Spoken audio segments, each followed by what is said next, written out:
बिहार लोक सेवा आयोग यानी बीपीएससी की ओर से 13 दिसंबर को 900 से ज्यादा केंद्रों पर 17वीं संयुक्त प्रतियोगी परीक्षा की प्रारंभिक परीक्षा आयोजित की थी। पटना के एक केंद्र जिसका नाम बापू परीक्षा परिसर है, यहां कथित पेपर लीक और हंगामे की खबरों के बाद परीक्षा रद्द करनी पड़ी। इसके बाद से बीपीएससी के खिलाफ विरोध प्रदर्शन बढ़ गए हैं, जिसमें कई छात्र और राजनेताओं की तरफ से दोबारा परीक्षा करने की मांग उठाई गई है। बिहार में विरोध प्रदर्शन जारी है। आइए जानते हैं कि क्या है पूरा ये मामला और बीते 2 हफ्ते में इसे लेकर अब तक क्या क्या हुआ। दरअसल 13 दिसंबर को जब राज्य भर के सभी केंद्रों पर परीक्षा शुरू हुई तो पटना के एक केंद्र बापू परीक्षा परिसर को परीक्षा संचालन प्रक्रिया में समस्याओं का सामना करना पड़ा।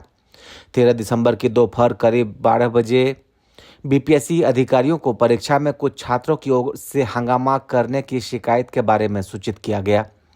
बीपीएससी अध्यक्ष परमार रवि मनुभाई के अनुसार कुछ लोग छात्र होने की आड़ में प्रश्न पत्र वितरित किए जा रहे थे। उसी समय निरीक्षकों से प्रश्न पत्र छीनने लगे और चिल्लाने लगे कि प्रश्न पत्र पहले ही इंटरनेट पर वायरल हो गया।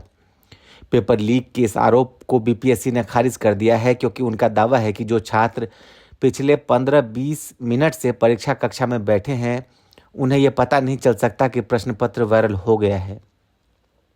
इसके बाद उम्मीदवार प्रश्न पत्र वाले लिफाफे के साथ परीक्षा कक्षा के बाहर भागे और उसे बाहर इंतजार कर रहे कुछ लोगों को देने के लिए दीवार की दूसरी तरफ फेंक दिया। इन उम्मीदवारों के पास मोबाइल फोन या इंटरनेट नहीं था, इसलिए उन्होंने प्रश्न पत्र को social media platform x, Telegram, WhatsApp जैसे सोशल मीडिया प्लेटफॉर्म पर अपलोड के लिए दीवार के बाहर के लोगों की मदद ली। दोपहर 1 बजे तक प्रश्न पत्र की कई फोटोकॉपी ऑनलाइन और ऑफलाइन प्रसारित हो चुकी थी। 13 दिसंबर को बापू परीक्षा भवन के एक परीक्षा हॉल में करीब 300 उम्मीदवारों को अधिकारियों से बार बार अनुरोध के बावजूद कोई प्रश्न पत्र नहीं मिला। जिन छात्रों को प्रश्न पत्र नहीं दिए, उन्होंने हंगामा किया और मांग की कि किसी को भी परीक्षा की देने की अनुमति नहीं दी जानी चाहिए। परीक्षा दे रहे कुछ उम्मीदवारों को दूसरे लोगों ने जबरदस्ती परीक्षा केंद्र में आकर सवालों के जवाब नहीं देने की धमकी दी। उम्मीदवारों का पेपर छीना गया और इस वजह से बहुत से उम्मीदवार परीक्षा नहीं दे सके।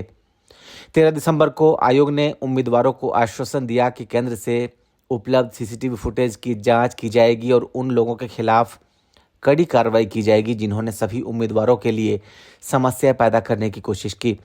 19 दिसंबर को बापू परीक्षा परिसर में हुई अव्यवस्था को लेकर एक पूर्ण पीठ बैठक में बापू परीक्षा परिसर केंद्र की परीक्षा रद्द करने और 4 जनवरी 2025 को फिर से परीक्षा आयोजित करने का फैसला लिया गया। बिहार लोक सेवा आयोग का कहना है कि एक को छोड़कर सभी जगह परीक्षा अच्छी तरीके से आयोजित की गई, जबकि उम्मीदवार सिर्फ एक केंद्र पर दोबारा परीक्षा कराने को लेकर आपत्ति जता रहे हैं। छात्रों का कहना है कि इसे स्कोर नॉर्मलाइजेशन वापस आ जाएगा। एक ऐसी प्रथा जिसके खिलाफ बीपीएससी उम्मीदवार पहले ही विरोध कर चुके हैं। इसी को लेकर 13 दिसंबर से प्रदर्शन चल रहे हैं। कुछ लोकप्रिय शिक्षक, साथ ही जन स्वराज पार्टी के संस्थापक प्रशांत किशोर पटना में प्रदर्शनकारियों में शामिल हुए। विपक्ष के नेता तेजस्वी यादव, सांसद पप्पू यादव ने भी छात्रों की मांग का समर्थन किया। रविवार को सैकड़ों प्रदर्शनकारियों वाले विरोध प्रदर्शन ने एक बदसूरत मोड़ ले लिया। उन्हें तितर बितर करने के लिए पुलिस को पानी की बौछारें और लाठीचार्ज का सहारा करना पड़ा। ब्यूरो रिपोर्ट, लाइव तक।